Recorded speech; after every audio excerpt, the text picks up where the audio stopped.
This is a tutorial on how to use the EfitX Nutrition Journal module. So I have an icon on my desktop. If you don't have an icon on your desktop for EfitX, you could always go to your Chrome browser, type in efitx.com, and use the mobile web app that way. You're not going to see a big difference anyway, just the full screen feature. Okay, so we're on the home page. We're going to tap our icon in the top right-hand corner. Hopefully you have your username and password saved. Go ahead and log in and you get the home page.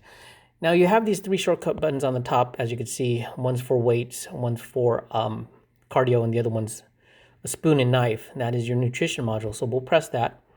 And what you're seeing here is the entries that you make will show up on this page. The entries for every day that you input will show up on this page.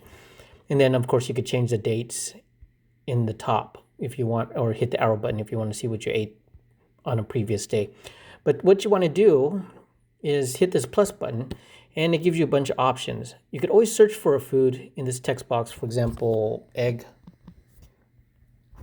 Okay, and some of you may not have any orange because those are foods that I specifically input for myself. However, you will have access to these blue selections, and there's an extended database right down here, which takes you to the USDA database, which is 7,500 foods. Hopefully you don't have to use the USDA so much, because we want you to either use our database, the EfitX food database, or create your own. Especially if you're eating authentic foods, you should create your own database, because people have a lot of different varieties. Okay, so I could go ahead and tap this arrow and see the nutrition information. I could change the servings if I want to half. And then I could always input, well, no one's going to eat a half an egg actually. So let's say one egg, and then we hit this plus button that inputs it into your journal. You could always tap the button and look at the nutrition information and edit, also delete it if you like. So it's really that simple. If you just want to do things on the fly, and let's say I had almonds, only type in one word. Don't type phrases like chicken breasts. It's not custom to search that way. So you have to think of the keyword, the most common keyword, and you don't have to type in the whole word anyway. So for almonds, you get a lot of different variations.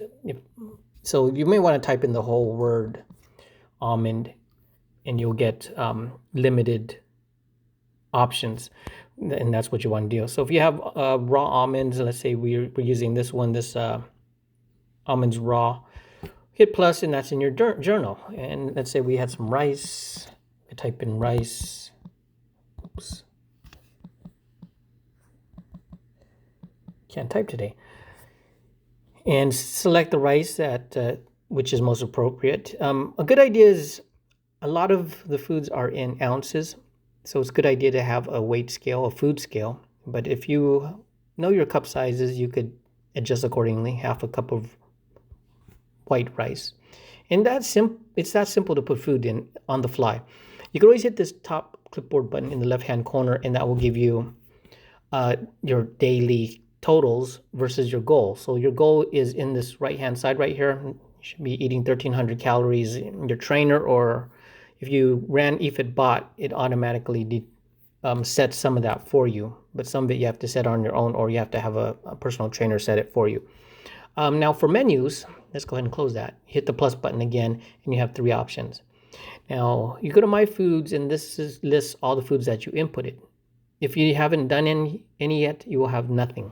So let's go back, and instead of going to My Foods, you hit Add Food, and this is where you can add a food. And what you have to do is actually manually input it from another source, such as Calorie King. So I like using Calorie King.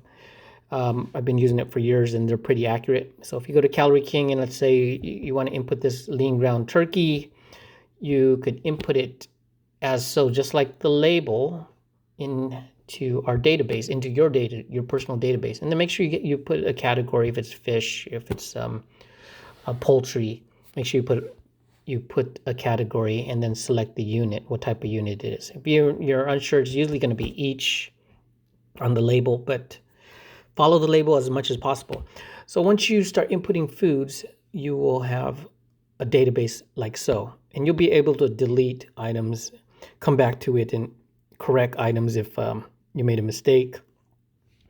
But from this page here, from the journal page, you also have menus. So if you hit the plus button again and you see these options again, you have one to search for food, one for creating your own database, and one for viewing your database of foods, personal database. It's all exclusively yours. You also could press this My Menus button, and these are menus that a trainer has created for you, or you could create for yourself. You have the option to create 5 of them. As you can see, there is nothing in 5 right now. There is nothing in 4, and I have a few items in 3. This is like a recipe for turkey meatballs. But once they're in here, let's go ahead and put an item in. Let's go to menu 4 and let's type in, if you see I pressed menu 1, I'm going to type in oat for oatmeal, and I get a selection of oatmeal. And if I want to put this banana oatmeal specialties, a muffin, I could press the plus sign and it's ready in there. So once you populate this, it's going to look something like this. And once it's populated, it's so easy. All you do is like, okay, I had this sourdough, Santa Cruz sourdough. Can you see that? And you just hit plus, and then it shows in this green box has been entered into your journal, the most recent. Then you could say, okay, well, I ate the chicken breast, and it shows on the top chicken breast. And you could scroll down, hit brown rice, and you could hit broccoli. And that's all you have to do. Now, there's 2 ways to get back to your journal to see. Also, this menu, you could also look at the nutrition information and see how much was inputted in this menu. If you do the whole menu, you'd eat 1586 calories. You could always hit this arrow button to go back to your journal, or always press on top the spoon and knife.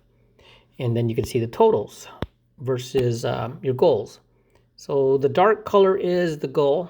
The light color is what you're actually consuming. So you can see I'm still under all of my macros. You could always get a extended view by hitting that clipboard again and seeing where you stand for the whole entire day.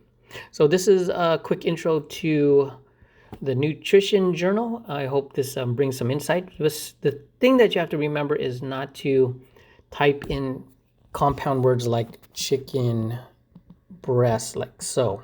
If you use compound words, and the feature is not equipped to handle that. See, it only has one selection because it's looking for the exact word chicken breast. And eventually we're going to fix it. But if you just type in chicken or chick, you will get the better selection. See, there's a lot of selections for chicken. So this concludes the tutorial. We're always making improvements. The nutrition module is something that we haven't been working on for a while because a lot of people have not been using it, but we are hoping people that want to lose weight that they should be using it because it is a very powerful tool.